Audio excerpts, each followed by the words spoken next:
Salut à tous, bienvenue dans cette nouvelle rubrique intitulée Dans la mémoire de JP Rock. Avec plus de 2500 concerts à mon actif depuis les années 70, j'ai décidé de partager avec vous une multitude d'anecdotes et de souvenirs qui retracent une grande part de l'histoire du rock. Alors, j'espère que ça va vous plaire. On démarre dans quelques instants, mais tout d'abord, générique.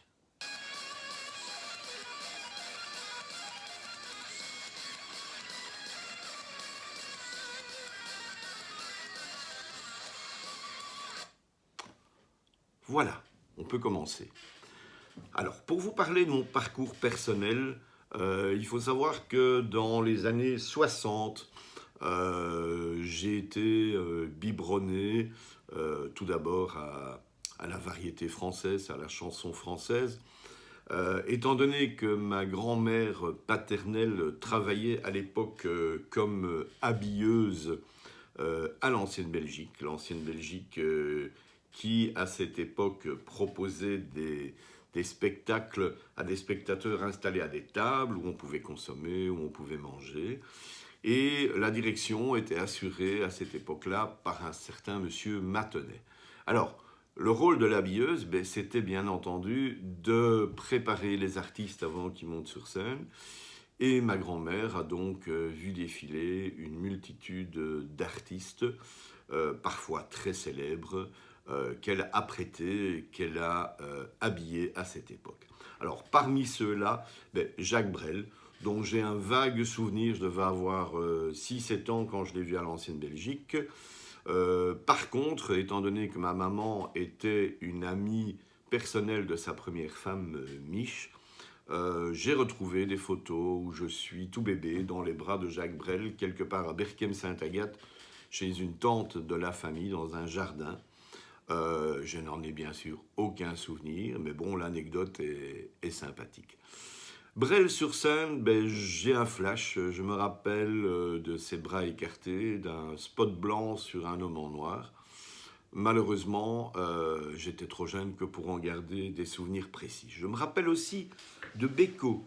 Beko qui chantait à l'époque un titre qui s'appelait Dimanche à Orly, pendant lequel il parlait d'un aéroport et où des spots tournoyaient tandis qu'une sirène retentissait. Je me rappelle avoir été réellement apeuré par cette mise en scène. J'étais aussi tout jeune quand j'ai assisté à ce concert. Alors, pour en citer d'autres comme ça en vrac, j'ai dû voir des gens comme Frédéric François, comme Les Surf, comme Dave, comme Annie Cordy, comme Adamo, Claude François, enfin bref, j'en passais des meilleurs.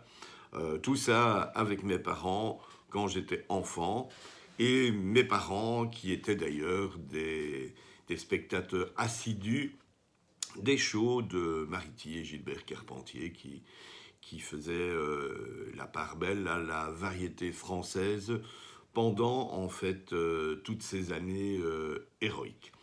Alors, le rock, ça a véritablement commencé pour moi en 1973.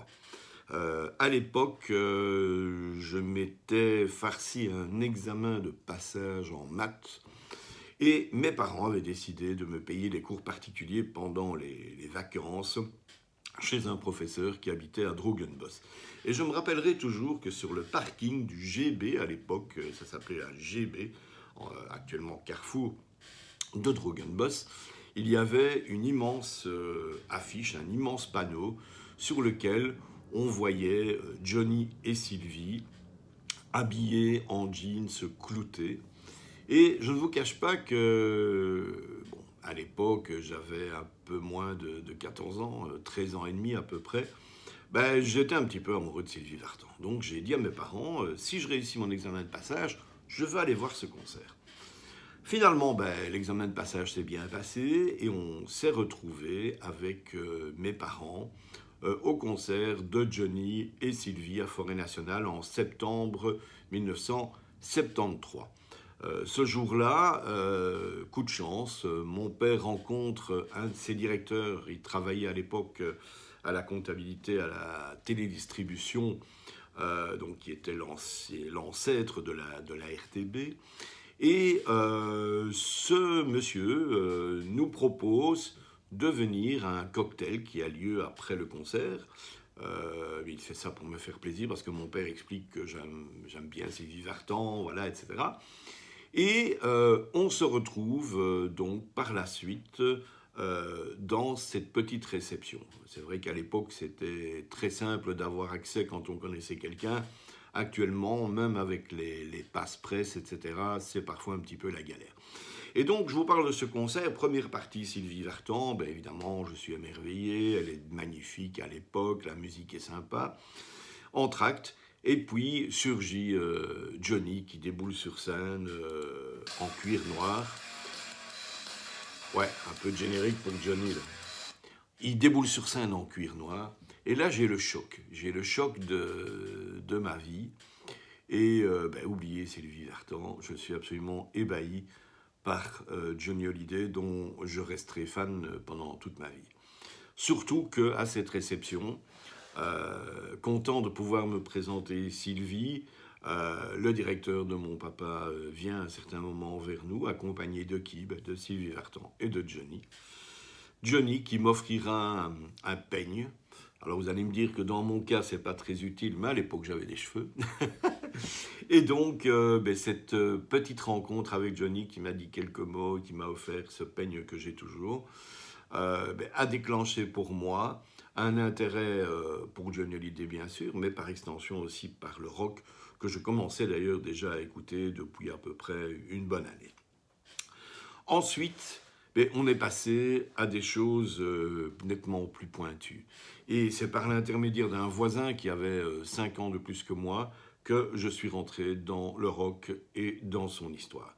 Alors, si je dois citer quelques concerts dont il me reste des souvenirs relativement diffus, parce que justement, j'étais très jeune quand j'étais les voir. Hein, j'avais 13 ans et demi à peu près, et donc j'avais l'autorisation de me rendre au concert accompagné par mon voisin plus âgé que moi, et c'est vrai qu'à l'époque, mes parents me conduisaient, et mes parents ont même assisté avec moi à certains concerts au début, parce qu'ils voulaient un peu voir comment les choses se passaient. Et je leur en suis très très reconnaissant, parce qu'ils auraient pu aussi m'interdire et me dire non, tu attends encore quelques années avant d'y aller. Et j'aurais raté des affiches absolument incroyables. Alors donc j'ai eu l'occasion de voir Queen au Théâtre 140. Alors anecdote incroyable, je pense que c'était un des premiers concerts de Freddy Piette que certains d'entre vous connaissent peut-être et qui travaille dans la sécurité. Et le groupe a utilisé des fumigènes pour une des premières fois, on n'avait jamais vu ça. Comme c'était très mal maîtrisé, on s'est retrouvé dans une épaisse fumée où on ne se voyait quasiment pas à moins d'un mètre. Et tout ça a un peu fait paniquer la sécurité et l'organisation. Mais bon, voilà, au final, tout s'est très, très bien passé. J'ai eu l'occasion aussi, toujours en accompagnant mon voisin, et en fait je disais que Johnny c'était le premier concert, oui parce que c'est le premier que j'ai été voir volontairement, mais en fait en 72, quelques mois plus tôt, avec mon voisin, j'ai eu droit à aller voir les Who à Forêt Nationale avec un support act qui à l'époque a été nommé le soir même par l'organisateur, puisqu'on ne savait jamais quel allait être le support act, et tenez-vous bien, c'était Golden Earring. Alors, j'ai un souvenir très diffus de ce concert, je me rappelle juste que les Who avaient l'air relativement énervés, s'engueulaient sur scène, que l'intro de My Generation, qui était le seul titre que je connaissais à l'époque, était plutôt raté, et que Golden Earring leur a volé la vedette. À l'époque, on les surnommait les Hollandais volants, de Vliegende Hollanders, et leur réputation était totalement justifiée. Alors, un concert qui m'a fortement marqué aussi, parce que ça a suivi le concert de Johnny Hallyday, et c'était le premier groupe de rock anglais que j'ai été voir, c'est le concert de Wishbone Ash en 1974 à l'ancienne Belgique. Alors, je vais vous montrer essayer en tout cas à la caméra de vous montrer le ticket de l'époque. Voilà, il est là. J'ai essayé de conserver une grande majorité de mes tickets. Voilà le concert de Wishbone Ash, dans lequel ils avaient d'ailleurs fait une superbe faute, puisqu'ils avaient écrit Wishbone Ash, alors que c'est Wishbone Ash. C'était en 1974. J'avais eu l'occasion de découvrir leur album Live Tapes. Et j'ai directement été séduit par ce groupe aux envolées de guitare absolument incroyable. Alors, c'était le line-up de rêve qui se produisait à la AB. En fait, c'est le même line-up qu'on retrouve sur Live Dates, avec Andy Powell, bien sûr, à la guitare solo et au chant, les frères Turner et un jeune guitariste qui venait d'intégrer le groupe, qui devait avoir à l'époque une vingtaine d'années et qui s'appelait Laurie Wishfield.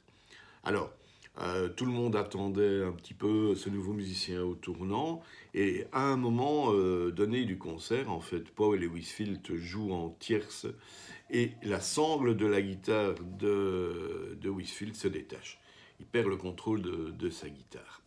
La section rythmique continue seule, tandis qu'un roadie se précipite au secours du jeune guitariste, lui remet sa guitare sur l'épaule.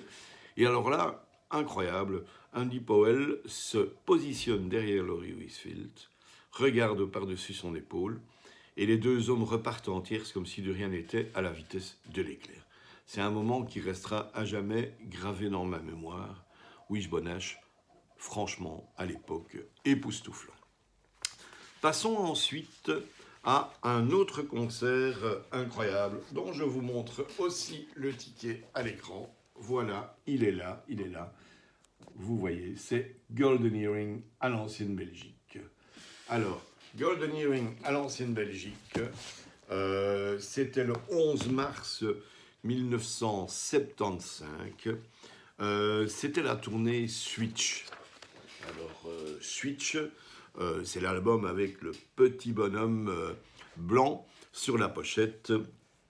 Et chose incroyable, ce jour-là, on fêtait l'anniversaire de George Kooijmans, le guitariste donc de Golden Earring. Pour la circonstance, la scène avait été garnie avec des ballons accrochés aux amplis, aux pieds de micro, etc. Et on a eu droit à un concert formidable avec un Barry Hay en grande forme et qui chantait diaboliquement bien.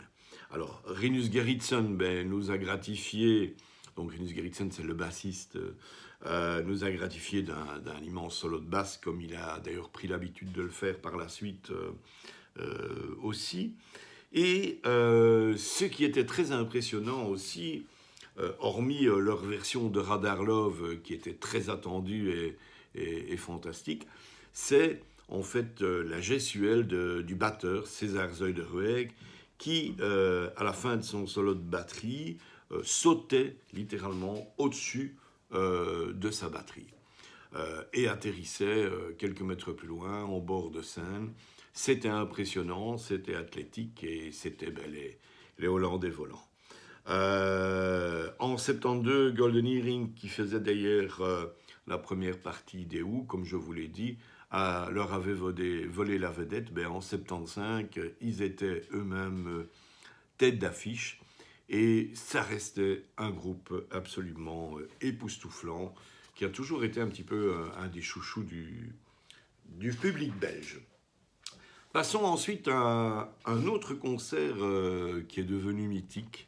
Donc je vais vous montrer ici une copie du ticket. Pourquoi une copie? Parce que j'ai offert l'original à une amie qui collectionne en fait tout ce qui concerne cet artiste. Vous le voyez là, il s'agit de Michel Polnareff. Alors Michel Polnareff, le 26 octobre 1975, était interdit de concert en France.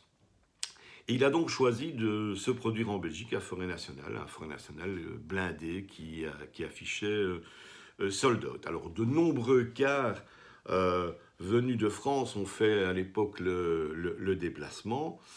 Malheureusement, l'organisation a dû faire face à un gros problème, parce qu'une grosse partie du matériel du chanteur français était resté bloqué à la douane française, qui faisait des tracasseries. Le public, lui, par contre, a été rentré dans la salle, était présent et patientait depuis à peu près 16-17 heures. Le concert étant prévu à la base à 19 heures. Sur le coup de 19 heures, on demande encore au public de prendre patience. Les gens commencent un petit peu à s'énerver. Enfin bon, bref, on se demande à ce moment-là si Polnareff finira par monter sur scène. Et tout d'un coup, avec énormément de retard, Michel Polnareff monte sur scène, chante les premiers titres en acoustique et armé d'un porte-voix. On aura tout vu, c'était absolument incroyable. Avant que, quelques minutes plus tard, il soit enfin connecté avec ses musiciens à la sono de Forêt, et non pas à la sono qui devait logiquement lui être livrée pour le concert. Alors, Michel, à l'époque, est entouré de ces musiciens américains, parmi lesquels on retrouve des gens comme Lee Ritenour à la guitare, Lee Sklar à la basse, vous savez, ce fameux bassiste à la très très longue barbe qui a collaboré avec tant et tant de stars internationales. Le concert est retransmis en direct à la radio sur RTL. J'ai d'ailleurs un enregistrement qui a été repiqué sur CD de ce concert, qui est réellement un très grand souvenir. Dans la foule, il y a quelques célébrités qu'on peut reconnaître, dont un certain Hugo Frey, à qui j'ai voulu d'ailleurs demander un autographe et qui m'a répondu laconiquement qu'il ne savait pas écrire. Alors, j'ai vraiment cru qu'il se fichait de moi. J'ai appris par la suite qu'en effet, Hugo Frey avait des problèmes de ce côté-là pendant tout un temps. Voilà, donc je ne lui en veux plus et je comprends parfaitement sa réponse. Passons ensuite à un concert absolument incroyable et mythique. Vous allez comprendre tout de suite quand vous allez voir le ticket et que vous allez reconnaître de qui je parle. Voilà, il s'agit bien entendu de Led Zeppelin. Alors, Led Zeppelin en 1975, ça a été réellement un grand moment. Alors, j'y étais une fois de plus avec mon voisin. On avait un ticket guest et un ticket normal. Et mes parents avaient pris place dans les gradins. Ils voulaient être là. Bon, voilà. Est-ce que la réputation un petit peu sulfureuse du groupe et les drogues qui de plus en plus circulaient dans les concerts de rock les avaient un peu inquiétés. Mais bon, voilà. Ils étaient sur place. Et d'ailleurs, ma mère m'a très souvent reparlé par la suite, quand on parlait de Led Zeppelin. Elle me disait, oui, c'est le grand chanteur blond avec sa chemise à fleurs. Elle avait retenu ça, c'était sympathique. Et je pense que peu de parents auraient fait la démarche quand même de s'acheter des tickets pour accompagner leur fils dans sa passion et ne pas le priver de ce qui reste un grand moment. Alors, il est 20h, le public s'attend à voir apparaître sur scène un certain Frank Storm, un folk singer anversois, qui était censé faire la première partie du dirigeable. Alors, tout d'un coup, les lumières s'éteignent, nous, on reste tous assis par terre. À l'époque, c'était comme ça, on pouvait rentrer tôt dans Forêt, on s'asseyait par terre, les gens emmenaient leur sandwich. Et voilà, et ça fumait en attendant, enfin bref, c'était complètement différent de ce qui se passe aujourd'hui. Et donc là, s'attendant à voir Frank Storm, on reste assis tranquillement, en se disant, on va pouvoir se farcir le folk singer anversois avant de voir notre Led Zeppelin chéri. Tout d'un coup, une poursuite blanchâtre éclaire le bas du bord de la scène qui est plongé dans le noir et remonte lentement un jeans rapiécé. Et puis, la poursuite découvre une chemise fleurie portée par un homme à la crinière blonde. JP, c'est le ZEP, me crie mon pote. Tout le monde se lève, on est au deuxième rang, au premier ou deuxième rang, enfin je suis pratiquement contre la barrière. Et les premiers accords de rock'n'roll retentissent dans la salle. Je suis subjugué. La machine de guerre est en marche, les larmes me montent aux yeux, alors que j'empoigne la barrière Nadar du premier rang, juste devant Plainte. Jimmy a une fracture d'un doigt, mais il joue tout de même après avoir reçu une infiltration pour calmer la douleur. Alors, j'apprendrai par la suite, par mon ami Michel Duterque, qui a sorti la Bible sur Led Zeppelin, que je vous encourage d'ailleurs à rechercher, Led Zeppelin par Michel Duterque. J'apprends que 2 titres ont été enlevés de la setlist car malgré l'infiltration, Jimmy aurait eu du mal à les jouer et ont été remplacés donc par 2 autres. Toujours est-il que ce concert reste un moment incroyable de ma vie. John Paul Jones est impressionnant à la basse, Bonzo Martel s'effue comme un beau diable. Le groupe jouera à peu près 1h30, bien moins longtemps que les concerts marathons qu'il donne habituellement aux States. Mais ce fut un condensé d'énergie, un condensé de ce que le ZEP faisait le mieux, même si le son n'était pas exceptionnel, même si aussi tout était compensé par l'énergie et le plaisir d'être là sur place face à ce groupe gigantesque. Alors, quelques temps plus tard, dans la rubrique rock de Télémoustique, Pierre Rock'n'Roll parlera d'une répétition payante en public. Mais personnellement, ce concert de Led Zeppelin reste un des plus beaux souvenirs live de ma vie. Dans les toutes premières positions, avant les prestations du dirigeable de 72 et 80. Oui, j'ai oublié de vous préciser que j'étais là aussi en 72, mais vraiment en touriste. Je connaissais rien de Led Zepp et mon pote m'avait dit « Viens. » Je me rappelle des pétards qui se sont déclenchés dans la salle suite, d'après ce que je me rappelle, d'une victoire d'Anderlecht en Coupe d'Europe, ce qui a totalement dérangé Jimmy Page, qui était en train de faire sa démonstration d'archet comme il avait l'habitude de le faire, et le groupe avait juré de ne plus jamais remettre les pieds en Belgique à Forêt Nationale. Et pas de chance, en 75 ils étaient là, même si ce fut un concert peut-être de répétition payante, mais qui pour moi reste court et intense, et en un mot, géant. Voilà, Led Zeppelin donc, avec ces petites anecdotes de l'époque. Parlons ensuite d'un autre groupe qui est un de mes groupes fétiches aussi et que j'ai eu l'occasion de voir dans un endroit mythique. Voilà, je vous montre, il est là, c'est les Scorpions. Alors, comme vous le voyez, les Scorpions, dans un endroit qui s'appelle le Casino de Tervuren. On est en 1975.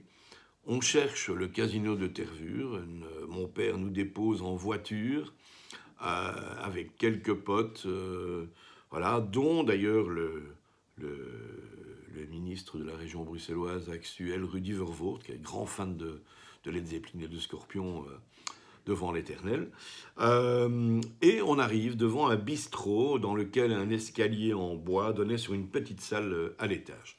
Alors, quelques groupes belges s'étaient succédés sur scène durant l'après-midi, et les Scorps, eux, terminaient la soirée par ce concert événement. Alors, c'était l'époque où, quelques semaines avant, j'avais acheté Fly to the Rainbow chez Metrophone à Bruxelles, alors que donc, le magasin se trouvait encore dans le métro. Lorsque Close Mind a annoncé qu'ils allaient jouer le titre d'ouverture de l'album, j'ai crié, j'étais au premier rang, on était peut-être 60 maximum à ce concert, c'était absolument incroyable. Et tout de suite, j'ai crié « Speed is coming ». Il m'a regardé et m'a rétorqué un « Yeah, man ». Vraiment satisfait. Oli John Roth jouait encore avec une de ses premières guitares et Rudy Lenners était à la batterie. Alors, comme je vous disais, on était une soixantaine et après le concert, on est allé féliciter le groupe dans une petite pièce qui lui servait de loge. Klaus, Rudolf et Oli étaient les plus sympas. Voilà, Francis un peu plus effacé. Voilà. Depuis, à chaque fois que le groupe revenait jouer en Belgique, on les retrouvait backstage. Il n'y avait aucun problème pour aller les voir au Théâtre 140, à Polémies-Janson, à la Baie. Ils nous reconnaissaient en nous accueillant par un « Oh, Belgian fans !» Incroyable. Jusqu'au moment où le groupe est devenu énorme et a joué pour la première fois à Forêt Nationale. C'était l'époque avec Still Loving You. Et là, les portes se sont refermées.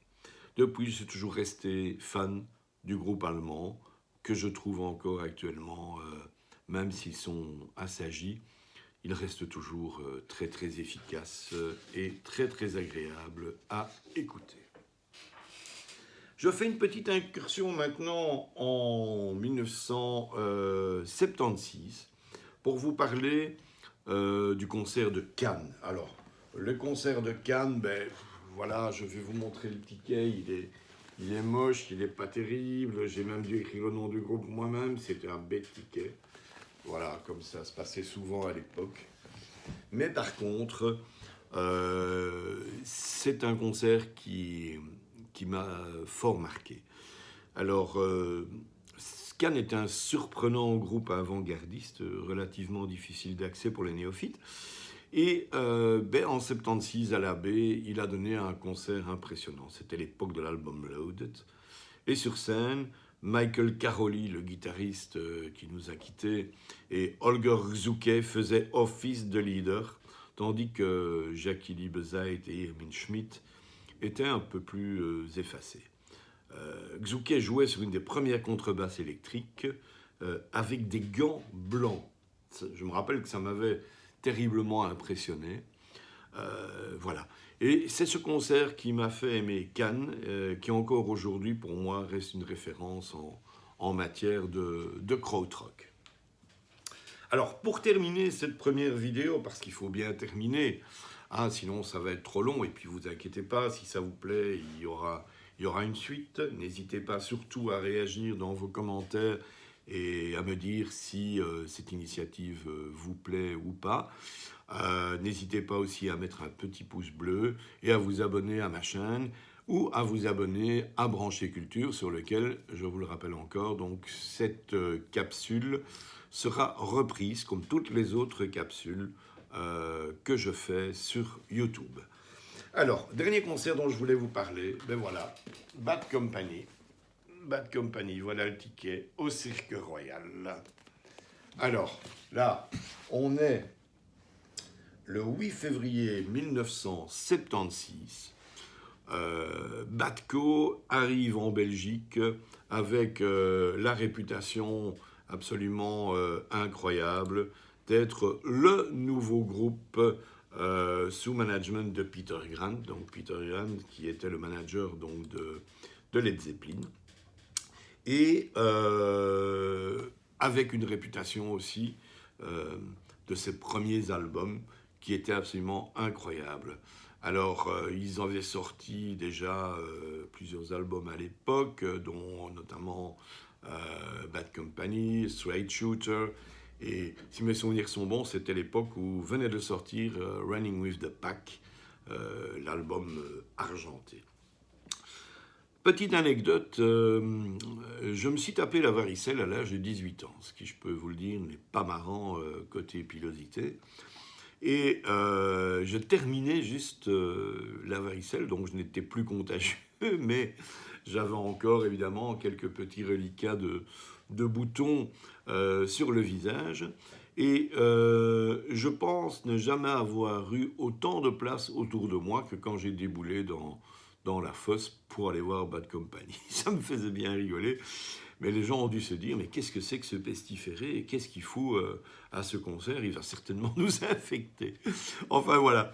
Alors bon, en ce qui concerne le concert en lui-même, j'ai un souvenir d'un son monstrueux, d'un Paul Rogers absolument dantesque vocalement, des solos de Mick Ralphs qui vous scotchaient, et de Boss Burrell à la basse, qui était totalement habillé dans un costume lamé argenté avec un grand Stetson de la même couleur. Et voilà, et Bad Company a déroulé un concert absolument sans faille, qui témoignait d'un groupe qui, à ce moment-là, était réellement à l'apogée de sa carrière. Même s'il a encore sorti plein de bonnes choses par la suite, et c'est un groupe que je continue dont je continue à aimer beaucoup d'albums, mais il faut reconnaître que les 3 premiers, c'était réellement des bombes. Voilà, alors c'est avec ce concert que je vais terminer cette première capsule sur cette nouvelle rubrique intitulée Dans la mémoire de J.P. Rock. Je vous donne rendez-vous très bientôt pour le numéro 2, où je vous parlerai encore de certains concerts de 76, et puis petit à petit on va glisser vers l'arrivée du punk et de la new wave, dans lequel il y aura aussi quelques concerts légendaires. D'ici là, soutenez les groupes de rock, soutenez la culture, écoutez des bons albums régulièrement sur votre platine en CD, peut-être moins en téléchargement parce que ça ne fait pas vivre les groupes, mais enfin bon, finalement, faites comme vous voulez. Portez-vous bien et on se revoit très bientôt pour une autre capsule. Salut, salut, bye bye, générique.